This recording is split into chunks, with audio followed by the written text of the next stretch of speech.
Hello दोस्तों, स्वागत है आप सभी का आपके अपने चैनल आलम सर जीएस पर। दोस्तों, यह पहला वीडियो है। अपने चैनल को सब्सक्राइब ज़रूर करें और अपने साथियों को शेयर करें।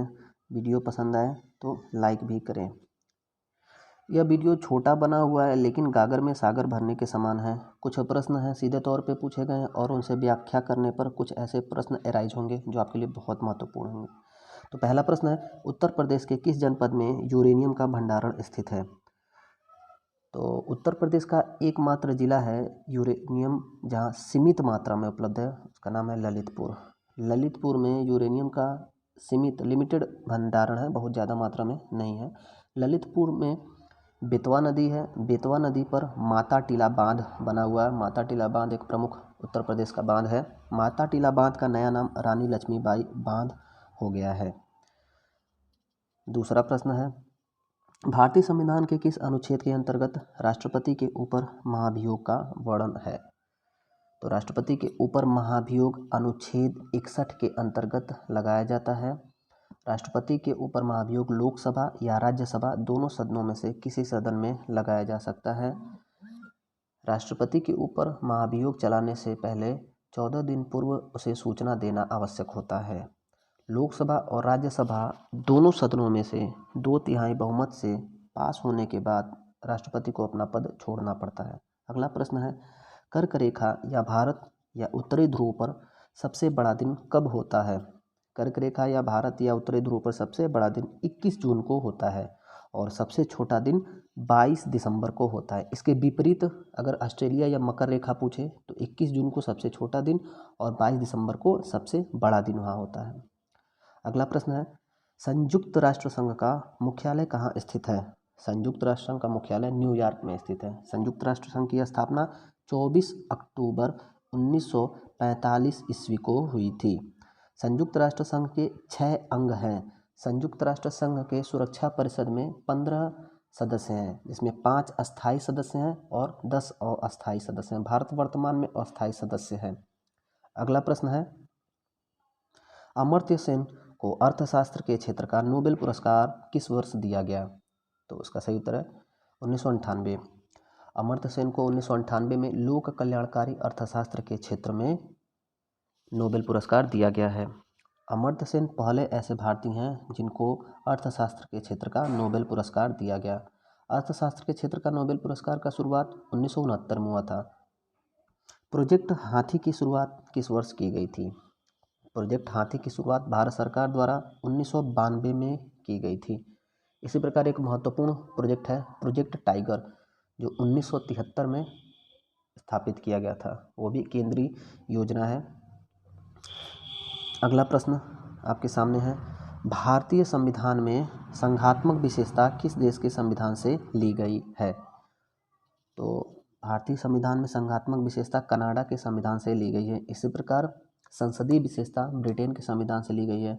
संविधान संशोधन की प्रक्रिया दक्षिण अफ्रीका के संविधान से ली गई है। मूल अधिकार अमेरिका के संविधान से लिया गया है। मूल कर्तव्य रूस के संविधान से लिया गया है और समवर्ती सूची ऑस्ट्रेलिया के संविधान से लिया गया है। अगला प्रश्न है, महात्मा गांधी द्वारा असहयोग आंदोलन कब चलाया गया?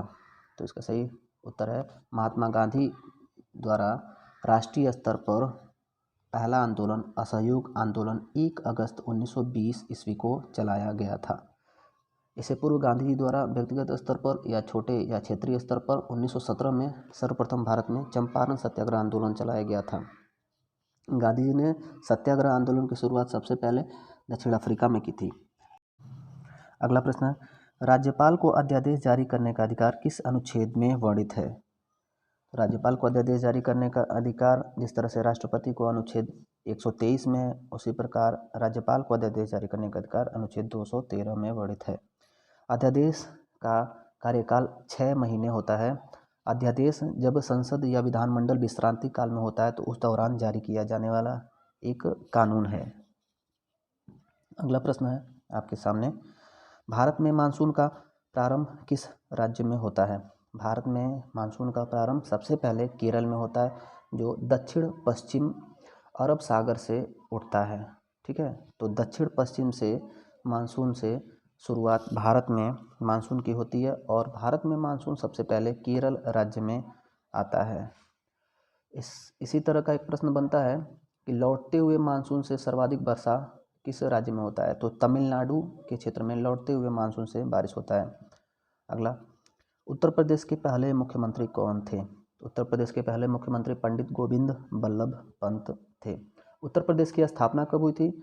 उत्तर प्रदेश की स्थापना 24 जनवरी 1950 को हुई थी। 24 जनवरी 1950 को। उत्तर प्रदेश का पुनर्गठन कब हुआ था? 1 नवंबर 1956 को उत्तर प्रदेश का पुनर्गठन हुआ था। उत्तर प्रदेश के प्रथम राज्यपाल सरोजनी नायडू। अगला प्रश्न है, सर्वोत्तम किस्म का कोयला किसे माना जाता है? तो कोयला जो है एंथ्रोसाइट, बिटुमिनस, लिग्नाइट और पीट कुछ इस प्रकार के होते हैं, जिसमें सर्वोत्तम किस्म का कोयला एंथ्रोसाइट है। सर्वोत्तम किस्म कैसे हम जानते हैं? जिस कोयले में कार्बन की मात्रा सर्वाधिक होती है उसे सर्वोत्तम कोयला माना जाता है। एंथ्रोसाइट में लगभग 90 से 95% कार्बन की मात्रा होती है, इसलिए सबसे बेहतर कोयला यही है। अगला, तारों का टिमटिमाना प्रकाश का कौन सा गुण है? तो प्रकाश के कई गुण होते हैं। प्रकाश का परावर्तन, अपवर्तन, प्रकीर्णन, पूर्ण आंतरिक परावर्तन। तो तारों का टिमटिमाना प्रकाश का अपवर्तन है। तारों का टिमटिमाना, या फिर परीक्षा में पूछे कि किसी जल में एक छड़ी को डुबाते हैं तो छड़ी तिरछी दिखती है, तो वो भी प्रकाश का अपवर्तन है। या किसी जल में कोई कंकड़ पत्थर या सिक्का डुबोने पर वो उभरा हुआ प्रतीत होता है, उसका भी यही उत्तर